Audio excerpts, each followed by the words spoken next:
तो आप सभी का स्वागत है मेरे फिर से एक नए व्लॉग में। तो आज का व्लॉग है दौलताबाद फोर्ट। तो बने रहिए मेरे साथ। तो मैं इसमें आपको दिखा नहीं पाऊँगा, दिखा पाऊँगा बल्कि बता नहीं पाऊँगा बारीकियों से, क्योंकि मुझे इसके बारे में बिल्कुल नहीं पता था। वहाँ पर पहुँचने के बाद मुझे पता चला कि महाराष्ट्र के औरंगाबाद में एलोरा केव्स के बाद एक फ़ोर्ट भी है जिसका नाम है दौलताबाद फ़ोर्ट, जो कि बहुत ही ज़्यादा एंशिएंट है। तो देखते रहिए मेरे साथ। शायद ये व्लॉग बोरिंग हो सकता है, लेकिन मैं पूरी कोशिश करूँगा कि ये व्लॉग बोरिंग ना हो, क्योंकि मेरे बहुत सारे व्लॉग में कॉपीराइट लग चुका है। इस वजह से मैं बैकग्राउंड म्यूज़िक बिल्कुल नहीं डालना चाहता। So thank you so much. देश के किसी भी राज्य का इतिहास उठाकर देख लीजिए, आपको हर राज्य में कोई ना कोई प्रसिद्ध और ऐतिहासिक इमारत, महल या किला ज़रूर मिल जाएगा। राजस्थान, मध्य प्रदेश, उत्तर प्रदेश या फिर महाराष्ट्र शहर ही क्यों ना हो, इन हर राज्यों में कोई ना कोई विश्व प्रसिद्ध फोर्ट का निर्माण प्राचीन काल से लेकर मध्यकाल में ज़रूर हुआ है। महाराष्ट्र में स्थित दौलताबाद का किला भी इसी क्रम में एक विश्व प्रसिद्ध फोर्ट है, जिसे महाराष्ट्र में 7 अजूबों में से एक कहा जाता है। प्राचीन संरचना, अद्भुत नक्काशी और हरियाली के बीच में स्थित ये किला महाराष्ट्र में घूमने के लिए सबसे परफेक्ट जगह है। आज इस लेख में हम आपको इस किले के बारे में कुछ रोचक तथ्यों के बारे में बताने जा रहे हैं, जिसके बारे में शायद आपने पहले कभी नहीं सुना होगा। अगर आप महाराष्ट्र घूमने के लिए जा रहे हैं तो कुछ समय निकाल कर आप यहाँ भी घूमने के लिए ज़रूर आए। 1187 में इसे राजा यादव भीलमावी ने बनवाया था। साल 1327 की शुरुआत में मोहम्मद बिन तुगलक के शासन में देवगिरी क्षेत्र राजधानी भी रहा है।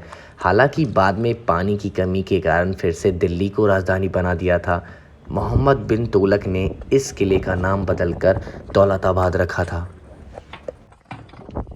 कहते हैं इस नदी के ऊपर जो पुल था वो इस तरीके से बनवाया गया था कि उस पुल से सिर्फ 2 ही इंसान जा सकते हैं, उससे ज़्यादा नहीं जा सकते।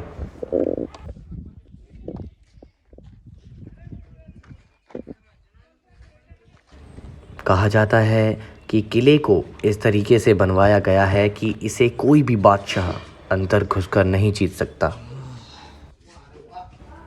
दौलताबाद किला 200 मीटर ऊंचे शंकुकार पहाड़ी पर बना है। इतनी ऊंचाई पर बने होने की वजह से दुश्मन सेना का यहां पर पहुंच पाना मुश्किल होता था। इस किले की दूसरी खासियत ये है कि जिस पहाड़ी पर बना है उसके चारों ओर खाइयां हैं। 95 हेक्टेयर एरिया में फैले इस किले की सुरक्षा के लिए 3 ऊंची दीवारें हैं, जिन्हें कोट कहते हैं। मुख्य किले तक पहुंचने के लिए 3 अभेद दीवारें, एक जलाशय, अंधेरे और टेढ़े मेढ़े मार्ग से लगभग 400 सीढ़ियों से होकर गुजरना पड़ता है। किले में बने 7 द्वार और उसकी दीवारों पर तोप रखी हुई हैं, जिनमें से आखिरी द्वार पर रखे 16 फीट लंबे तोप को आज भी देखा जा सकता है। किले के अंदर भारत माता को समर्पित मंदिर है। किले के एक और बहुत रोमांचकारी जगह है हाथी होड़ पानी की टंकी, जहां तक पहुंचने के लिए सीढ़ियां बनी हुई हैं। तब से आप देख भी रहे होंगे कि इसमें कितनी सारी टेढ़ी मेढ़ी भूल भुलैया जैसी गलियां हैं। इसी के लिए इसे ये भी कहा जाता है कि कोई भी बादशाह इसे अंदर घुसकर नहीं जीत पाया है, क्योंकि इसमें इतनी सारी भूल भुलैया हैं कि कब कहां से कोई वार कर दे किसी का पता नहीं। यही है इस किले की सबसे ख़ास बात। इस किले के चारों तरफ ये नदी है। जब आप किले में घुसेंगे आपको हर तरफ गुफाएं मिलेंगी, अंधेरी गुफाएं, इतनी अंधेरी गुफाएं आपका अकेले जाना असंभव है। जब मैं इस गुफा में घुसा था मेरा सर का पानी एड़ियों तक आ गया था कि मैं कहाँ घुस गया हूँ और कहाँ निकलूँगा, बिल्कुल नहीं पता था। एक बार तो ये लग रहा था कि मैं चिल्ला लूँ, पर मुझे तभी ये आंटियाँ दिखी और इन्होंने बताया कि आप नीचे जा सकते हो। तभी मेरे दिल में थोड़ी सी शांति पैदा हुई।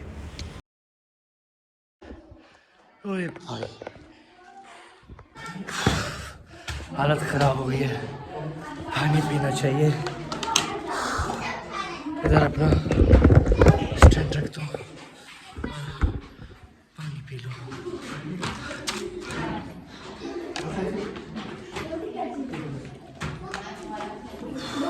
बहुत दूर अभी।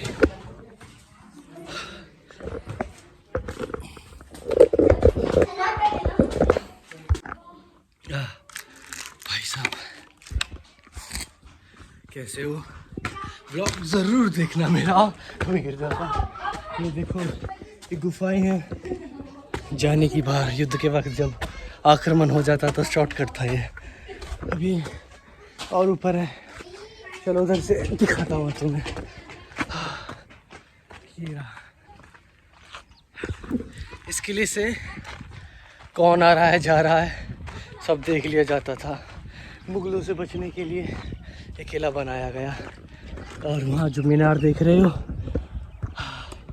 सब चीज़ क्या हो रहा है क्या नहीं हो रहा ऑब्ज़र्व करवाने के लिए एक बंदा रख दिया जाता था। नानी अच्छा, एक तो वो रखी, एक वो रखी।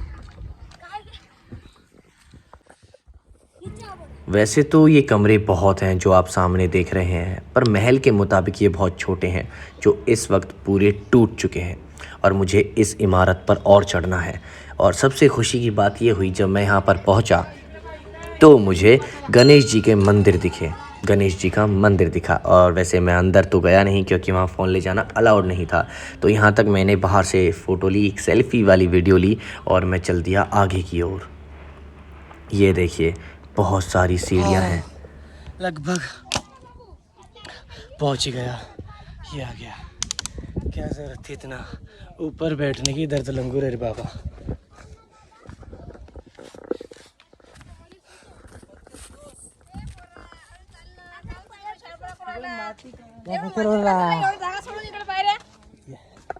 मस्त जमाइला। ये देखो तुमको दिख रहा है कुछ कितना खूबसूरत। कहीं पे धूप है और कहीं पे छाया। वाह भगवान तेरी माया, कहीं धूप कहीं छाया। फाइनली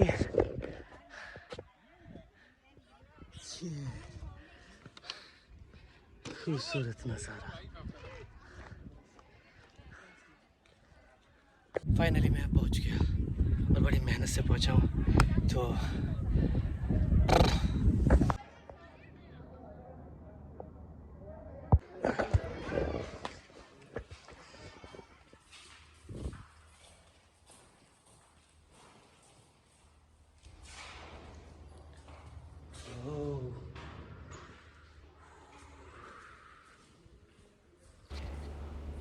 औरंगाबाद में स्थित है मध्यकालीन भारत का सबसे ताकतवर किला, जिसे सभी दौलताबाद किले के नाम से जाने जाते हैं। दौलताबाद औरंगाबाद के 14 किलोमीटर उत्तर पश्चिम में बसा एक 14वीं सदी का शहर है।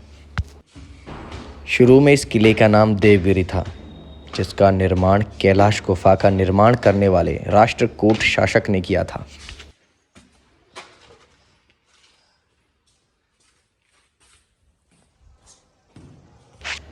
अगर आप घूमने के साथ साथ इतिहास में दिलचस्पी रखते हैं तो दौलताबाद फोर्ट आपके लिए एक बेस्ट जगह हो सकती है। साल 1187 में यादव वंश द्वारा निर्मित यह किला पूरे महाराष्ट्र के लिए 7 अजूबों में से एक है। इसका निर्माण और इसकी नक्काशी ही इसे 7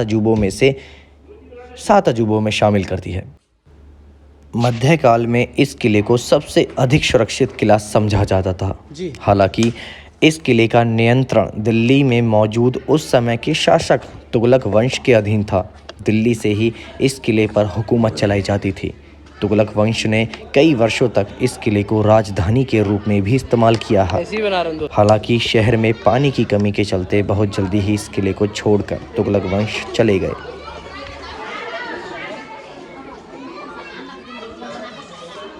मध्यकाल में इस किले को पूरे महाराष्ट्र के लिए सामरिक और शक्तिशाली निर्माण के लिए जाना जाता था। इस किले का कुछ इस तरह निर्माण किया गया कि दुश्मन भी इस किले पर आक्रमण नहीं कर सकता था। इस किले को लगभग 200 मीटर की ऊंचाई पर एक बड़े से चट्टान को काटकर निर्माण किया गया है। दुश्मन को इस किले पर चढ़ने के लिए कई दिन क्या है, कई महीने लग जाते थे। शायद यही वजह रही कि आज तक इस किले पर कोई भी आक्रमण नहीं कर सका। इस किले के चारों तरफ बड़े बड़े खाई भी खोदकर उसमें मगरमच्छों को छोड़ा जाता था ताकि शत्रु अंदर नहीं आ सके। तो जैसे तैसे अब मैं दौलताबाद के पीक पॉइंट पर पहुंच चुका हूं। कह सकते हैं कि दौलताबाद फोर्ट की छत पर पहुंच चुका हूं। जैसे तैसे बड़ी मशक्क़तों के बाद मैं पहुंच चुका हूं। चलो देखते हैं। अकेले घूमने में मज़ा तो है। और ये सबसे ऊपर की चोटी ये देख रहे हो। अब यहाँ से दिखता है सारा औरंगाबाद, वेरुल और सब खुलताबाद सब दिखता है इधर से। ये देखिए, काश ये छाया इधर आ जाए। इधर भी लोग बैठे हैं। बोले ऊपर चढ़ गया तोप पर बैठना। मैं कौन सा पागल यार गर्मी में तोप पर बैठेगा। ये क्या चीज़ है? सीढ़ियाँ हैं किसी चीज़ की, क्या चीज़ का? गुप्त दरवाजा है, गुप्तचिक।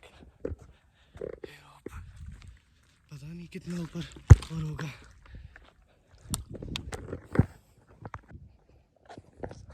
नीचे जाने का है क्या? मंदिर है। अच्छा, ये कहाँ जाता है?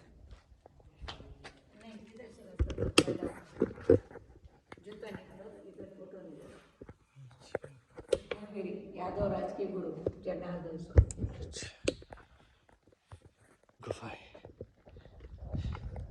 जाना है, ऊपर जाना है।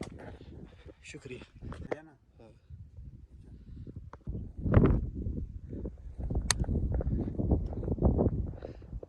कभी सैटेलाइट खोला है उसमें, आईफोन किसी फ़ोन में?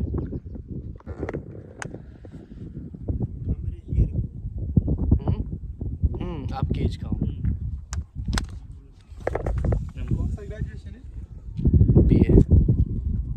शायद मैं इतनी ऊंची इमारत पे कभी, मतलब किले पे कभी नहीं चढ़ा। लास्ट है और मैं चढ़ चुका हूँ।